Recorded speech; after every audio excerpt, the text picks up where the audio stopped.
दोस्तों, आज मैं आपको एक हाथी की कहानी सुनाने वाली हूँ जो एक गांव में मजे से रहता था। तो नमस्कार दोस्तों, मैं हूँ ललिता और लेकर आई हूँ एक नई कहानी। हमारी कहानी का शीर्षक है बेजुबान जानवर। तो दोस्तों, शाहपुर नाम का एक सुंदर सा गांव था। उस गांव में भोलानाथ नाम का एक माली रहता था और उसी गांव में भोलानाथ की एक फूलों की दुकान थी। उसकी दुकान में चंपा, चमेली, जाई, जूही, मोगरा, शेवंती और गुलाब जैसे कई तरह के फूल थे। इसके अलावा वो फूलों के गुलदस्ते और मालाएं बनाकर बेचता था। वह अपने ग्राहकों से बड़े प्यार से बात करता था, इसीलिए भोलानाथ लोगों में बहुत प्रिय था। उसका व्यापार भी खूब फल फूल रहा था। दोस्तों, उस गांव में एक बड़ा गणेश मंदिर था और उसी मंदिर का एक हाथी था जिसका नाम था गजराज। गजराज रोज दोपहर नदी पर जाता था। उसी रास्ते पर भोलानाथ की दुकान भी थी। हाथी गजराज दोपहर नदी पर जाता और जितना चाहे पानी में डुबकियां लगाता। बहुत देर तक वह पानी में ही नहाता रहता था। फिर उसी रास्ते से वह वापस लौट आता था।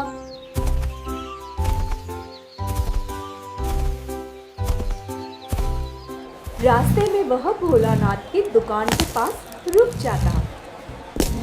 भोलानाथ कभी उसे गन्ना खिलाता तो कभी फल। फिर उसकी सूंड पर फूलों की माला पहना देता। गजराज अपनी सूंड से उसे प्रणाम करता और आगे बढ़ता। यही उसकी सामान्य दिनचर्या बन गई थी।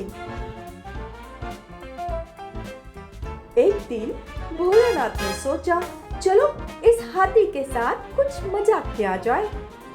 हमेशा की तरह हाथी गजराज भोलानाथ की दुकान के पास आया। भोलानाथ ने गजराज की सूंड पर माला पहनाने की बजाय उसके हाथ में जो सुई थी वह उसने गजराज को चुभाई। जैसे ही नुकीली सुई सूंड में घुसी, हाथी पीछे हट गया और ची ची आवाज करने लगा।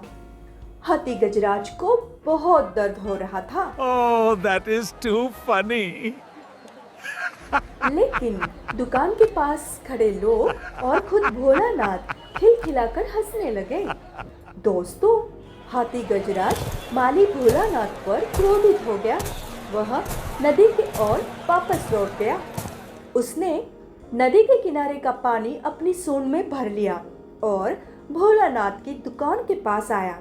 एकदम से फुवारों की तरह माली पर पानी फेंक दिया और हाथी गजराज वहां से चला गया। माली भोलानाथ को अपने दिए का बड़ा ही पछतावा हो गया। लेकिन दोस्तों, हाथी गजराज उस दिन के बाद उस फूलों की दुकान के पास कभी नहीं रुका। सच तो यह है कि ये बेजुबान जानवर सब कुछ समझते हैं।